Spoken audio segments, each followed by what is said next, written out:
भैरवी, काय झालं? त्या गाळ्याच्या मालकाचा फोन होता ना, काय म्हणाला तो?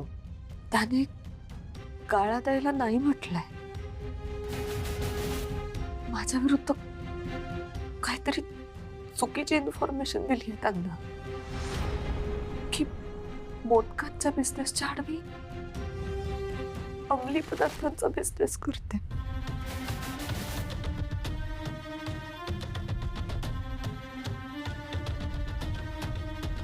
भैरवी, डोंट वरी. अगं, आपण काहीतरी मार्ग काढू ना यातून. हा, तू तू रडू नको, शांत हो. वा स्वप्न वा, मानलं तुला. काय गेम खेळलीस ग तू, खरंच ग्रेट आहेस तू.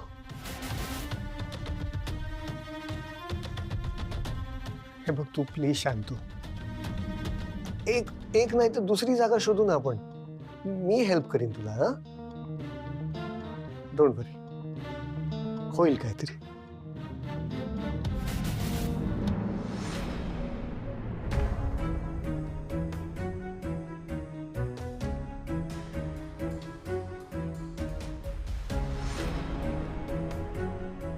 अरे काय विचित्र माणूस आहे हा. काय वाटेल ते बनवतोय, काय अर्थच नाहीये. मला पहिल्या दिवसापासून ना, ह्याला भेटल्यापासून ना काहीतरी गडबड वाटते या माणसामध्ये. आत्ता सुद्धा कॅफेमध्ये ना काय वाटेल ते बरळत होता आपल्या संस्कार वर्गाबद्दल. मला वाटतं कुठला तरी भलताच राग ना तो आपल्या संस्कार वर्गावरती काढतोय. पण सोडणार नाही या माणसाला मी. चांगला धडा शिकवला पाहिजे. हो मॅडम, बरोबर आहे तुमचं. तू खूप उत्तम केलंस, हे सगळं रेकॉर्ड केलंस आणि मला दाखवलंस ते. जा तू. हो मॅडम. चला चला मुलांनो, आता क्लासला सुरुवात करायची आहे. चला, आज आपण काय करणार आहोत माहितीये का? आज आपण सगळे मराठी महिने शिकणार आहोत. मराठी महिने कशाला? आम्हाला तर सगळे इंग्लिश महिने द्यात, म्हणून दाखवू. जानेवारी, फेब्रुवारी, मार्च, एप्रिल, मे. हो हो, मला माहितीये तुम्हाला सगळ्यांना इंग्रजी महिने येतात, पण तरी मराठी महिने शिकायला पाहिजेत. कारण कुठल्या महिन्यात कुठला ऋतू येतो, कुठले सण येतात, हे पण सगळं शिकणं महत्वाचं आहे की नाही? ऋतू म्हणजे? ऋतू म्हणजे सीझन्स, म्हणजे हिवाळा, पावसाळा, उन्हाळा. आपले सगळे जे सण आहेत ना, ते निसर्ग चक्राशी निगडीत आहेत. त्यामुळे ते कुठल्या ऋतूत येतात, काय असतं, यासाठी मराठी महिने शिकणे खूप महत्वाचं आहे. त्याचा काय उपयोग? स्कूलमध्ये तर सगळे स्टडी मध्ये इंग्लिश कॅलेंडर शिकवतात. काय प्रॉब्लेम आहे का तुमचा, तुमच्या दोघांचा? एक तर तुमचे आजोबा घरून तुम्हाला काहीतरी उलट सुलट शिकवून पाठवतात. तुम्ही सगळी माझी शिकवण्याची पद्धत डिस्टर्ब करताय. ह्यांचे पालक इकडे येऊन मी बरोबर संस्कार वर्ग घेत नाही असा गोंधळ घालतात. अरे हा संस्कार वर्ग आहे ना, इथे काहीतरी तुम्ही नवीन शिकायला येता, मग तुम्ही थोडंसं समजून नको का घ्यायला? तुम्ही चिडताय. कंट्रोल. 1 ते 10 उलटे आकडे मोजा. कंट्रोल. मला खूप राग येतोय आणि मगाचा तो व्हिडिओ बघितल्यापासून ना, तर मला खूपच राग येतोय. मला खूप राग येतोय. तुम्ही बसा. इकडे इकडे इकडे सगळे. आपण निविताईंना सांगूया, तुम्ही तुमच्या रागावर कंट्रोल ठेवा. चला सुरू करा. 10, 9, 8, 7. मला खूप राग येतोय. ह्या माणसाने ना माझी इतक्या वर्षाची तपश्चर्या भंग केली आहे. माझ्याच थेरपीचा माझ्यावरती उपयोग होत नाहीये. सोडणार नाही मी आता. हे बघा, तुम्ही खूप रागवताय. तुम्हाला कंट्रोल करायचं तुमच्या रागावर. तुम्ही काउंटडाऊन सुरू करा. 10, 9, 8, 7, 6, 5, 4, 3, 9, 1. Very good. Very good.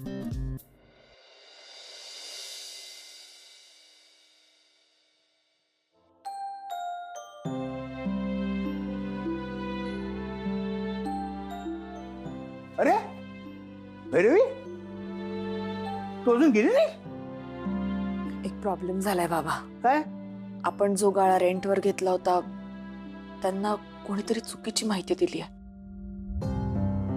मोदकांच्या बिझनेसच्या नावाखाली मी अंमली पदार्थांची विक्री करते असं कोणीतरी सांगितलं आणि आता ते गाळा द्यायला नकार देत आहे. काय?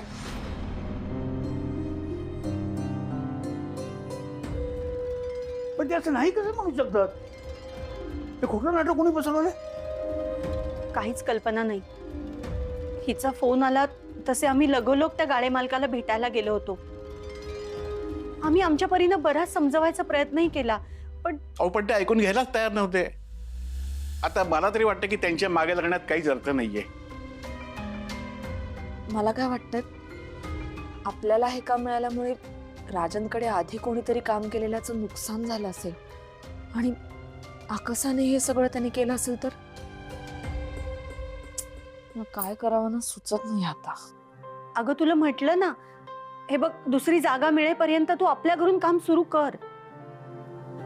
अगं नाही होत असं आई, त्याने घर आणि काम दोन्ही डिस्टर्ब होतं.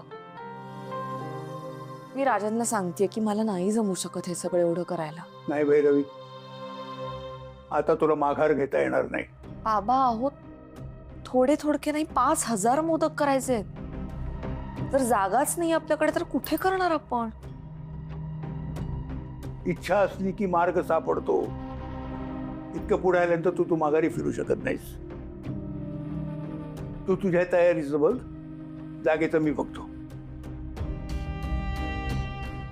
तुम्ही बघताय म्हणजे? ते समजेल काम झाल्यावर. तुम्ही दोघं प्लीज तिच्याबरोबर राहा.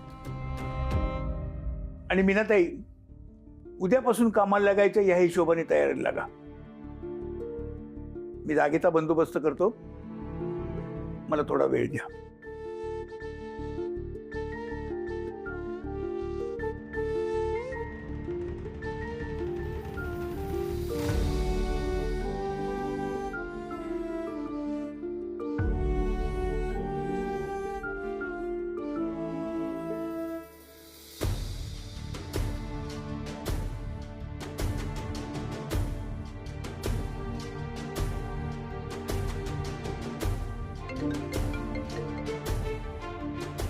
हा बोल अशोक.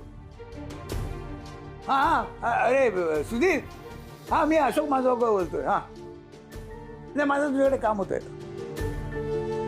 हे बघ, तू मागे म्हणाला होतास ना तुझ्याकडे गाळा आहे म्हणून. हा, तुझ्या सुनेला तू साड्यांचं दुकान काढून दिलं होतं बघ. हा हो हो आहे, अजून ठेवलाय तो. माहिती आहे तुझी आता परदेशी गेली ना तुझा मुलगा आणि सून. हा, तेव्हापासून तो तसाच पडून नाही, मला माहिती आहे सगळं. काय माहितीये, तो मला ना 1 महिन्यासाठी हवा आहे. अरे अशोक, गाळा आहे माझ्याकडे, द्यायलाही काही हरकत नाही. हा हा, बरं मग. पण अडचण एकच आहे, तो स्वच्छ नाहीये. अच्छा अच्छा. मुलगा असून गेल्यापासून कोणी उघडलाही नाहीये. मला 2-3 दिवस दे, मी साफसफाई करून तुला देतो. नाही नाही, मला उद्याच हवा आहे तो. अरे पण तिथे साफसफाई झालेली नाहीये आणि इतक्या रात्री तुला कोण मिळणार आहे तिथे साफसफाई करायला. नाही, त्याची काळजी करू नको तू. मी तू साफ करून घेईन कोणाकडून तरी. हा, तू फक्त मला चावी पाठवून दे प्लीज तरी. आणि मी बघतो ना सगळं, मी पुढचं मी करतो सगळं. ओके. तू एवढं म्हणतोयस तर काही हरकत नाही. तू किल्ली कधी येऊन घेऊन जा. हा, thanks Sudhir, thanks, thank you very much.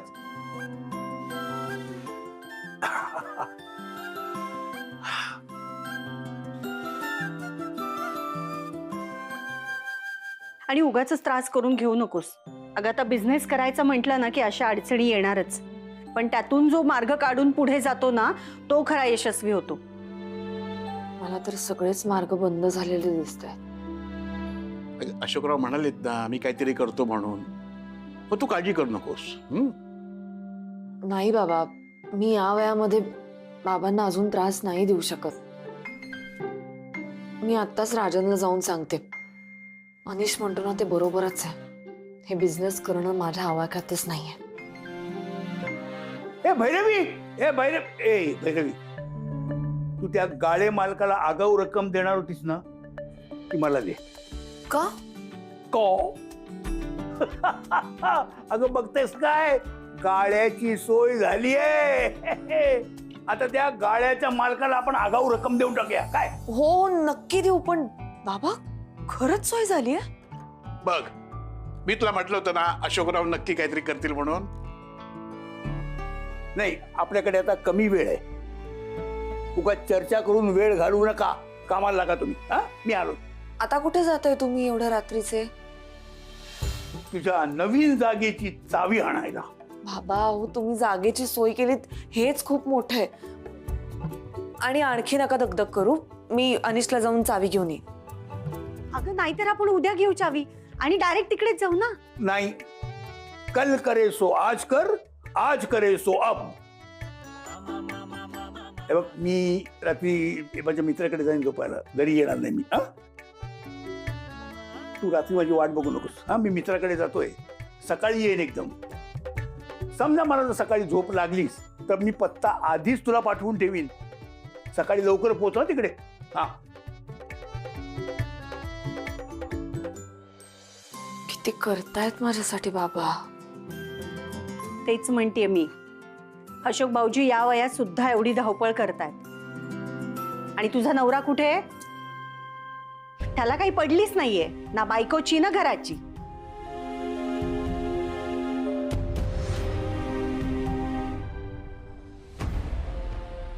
Swapna, खरंच यार तुला मानलं पाहिजे. कुठेही पिक्चरमध्ये न येता तू भैरवीच्या बिझनेसची वाट लावलीस. तुझं करावं तितकं कौतुक कमी आहे. अनिश, तू मला खूप आवडतो, पण म्हणून मी तुझा संसार मोडणार नाहीये. उलट तो पुन्हा सेट व्हावा म्हणून तुला मदत करणार आहे. म्हणजे भैरवी राजनच्या तावडीतून सुटावी, ती आणि तो पुन्हा एकत्र यावं, एक छान कपल म्हणून राहावं म्हणून करते मी हे सगळं. अगं पण Swapna, you love me right? ती तर मी नेहमीच करत राहीन, पण आता भैरवीची जी बर्बादी झाली आहे ना, मला ती थांबवायची आहे. एकदा का राजन आणि भैरवीचं डील फिसकटलं ना की मग राजन तिचे 50 लाख रुपये तिला परत देईन आणि मग त्याच पैशात तू तुझा बिझनेस पुन्हा उभा करू शकशील. नाही स्वप्ना, प्लीज तू तू त्या भैरवीसाठी इतकी महान बनू नकोस. काही गरज नाहीये. आणि तसंही आता माझा तिच्याशी काही घेणं देणं नाहीये.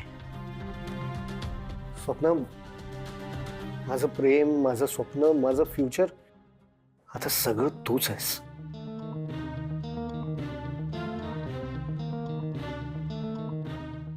आय नो तुझ्यासाठीच सरप्राईज आहे. आता काय सरप्राईज? Weight a second.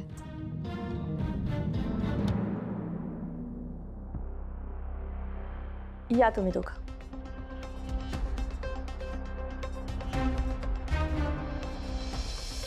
आलेच.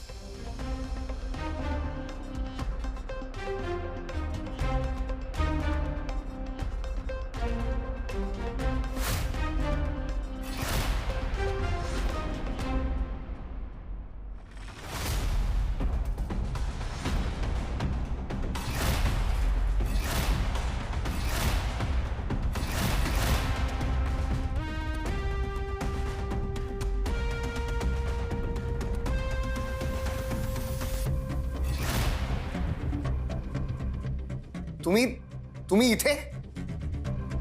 Please come in.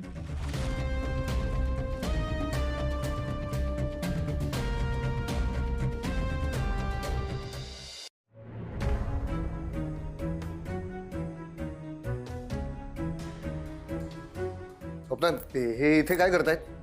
मीच बोलवलंय त्यांना, मीच हायर केलंय त्यांना. व्हॉट? तुझ्यासाठी.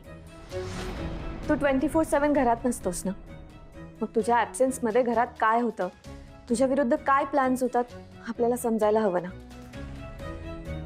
म्हणून मी या दोघांना सांगितलंय की राजन आणि भैरवीवर नजर ठेवायची. डोंट वरी, यांचं पेमेंट मी करेन. बाबू, कसं आहे ते, म्हणजे तुला हाकलून दिलं ना, माझ्या जीवाला घर पडली, अशी जखम झाली. मला अजिबात नाही आवडलं. म्हणजे ते परकी पोरगी सून म्हणून घरात आली तर राणी बनली आणि तू घरचा पोरगा तुला हाकलून दिलं. मला नाही आवडलं बा. आणि हिच्या जीवाला लागलं तेव्हा मॅडम भेटली. हो, त्या म्हणाल्या का बाबा बाबू आणीची काळजी घ्या, आहे की नाही, त्याचं लक्ष ठेवा. म्हणून आम्ही हे सगळं आम्ही केलं. आणि बाबू, तुला मालूम आहे का, ते भैरवीचा गाळा आहे की नाही, तो त्याचे 3 ते आम्हीच वाचवले. सो गाईज, आता आपण एक टीम म्हणून काम करूया. Yes Yes. येस. काहीही झालं तरी राजनचा बिझनेस उभा नाही राहू द्यायचा. नाही. आणि स्पेशली भैरवी आणि राजनचं कोलाप तर नाहीच होऊ द्यायचं. नाही. जर आपण असं केलं तरच ते पैसे अनिशला मिळतील.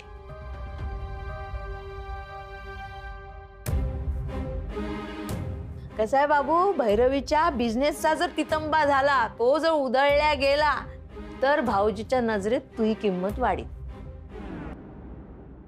भैरवी हरली तरच तू जिंकशील. You guys are absolutely correct. आता भैरवीचा बिझनेस उभा राहण्याआधी फिसकटला पाहिजे, नाहीतर बाबांचे डोळे कधीच उघडणार नाहीत.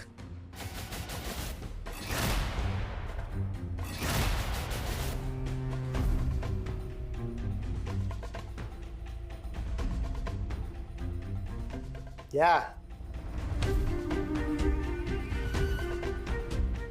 बाबा, सरबत पिऊनही अशी नशा आल्यासारखी वाटते ना.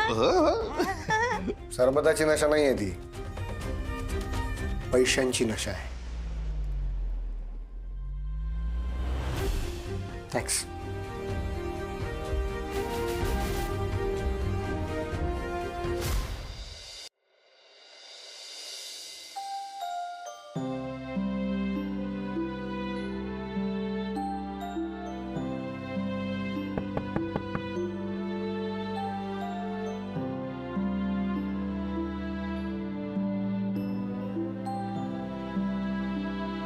अनिश, अनिश, कुठे होतास तू? रोज रात्री का उशीर होतो तुला? ए आल्या आल्या डोकं खराब करू नका, आधी सांगून देतो तुला. बस. अनिश, तू पुन्हा पिऊन आलास? आलोय पिऊन. काय करायचं तुला? तुला विचारतो मी, कुठे जातेस, काय करतेस, कोणाला भेटतेस विचारतो का? केली मित्रांबरोबर पार्टी, काय फरक पडतोय?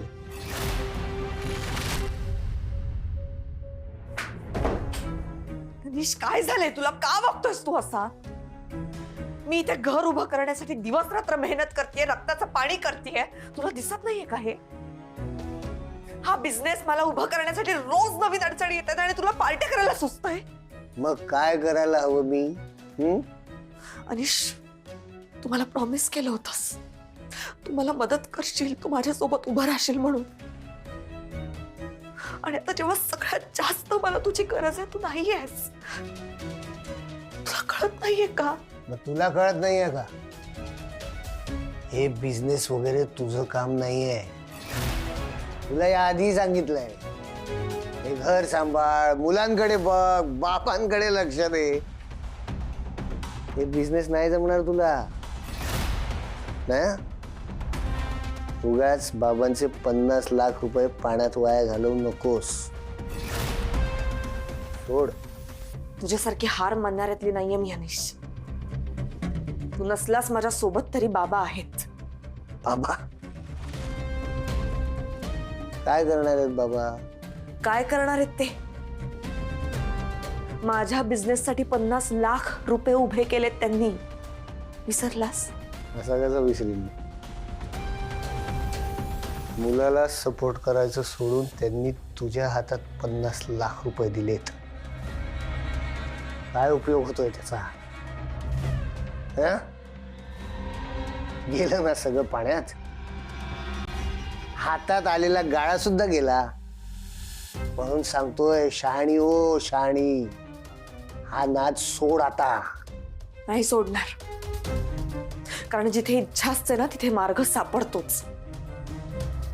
एक दरवाजा बंद होतो तेव्हा नशीब दुसरा दरवाजा सुद्धा उघडतं अनिश. आणि बाबांनी एका रात्रीत बिझनेससाठी दुसऱ्या जागेची सोय केली आहे. काय?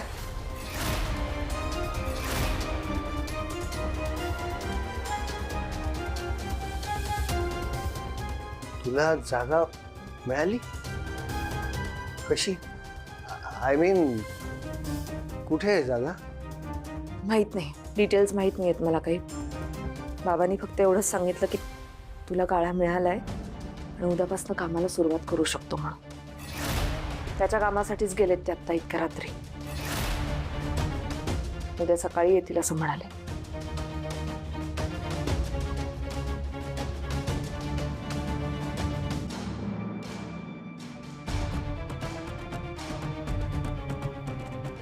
काय मध्येच बाबांचं? काय गरज आहे यांना हे सगळं करायची?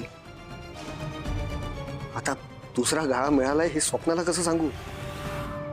मलाच काही डिटेल्स माहित नाहीत. तिला मी हेल्प कशी करू?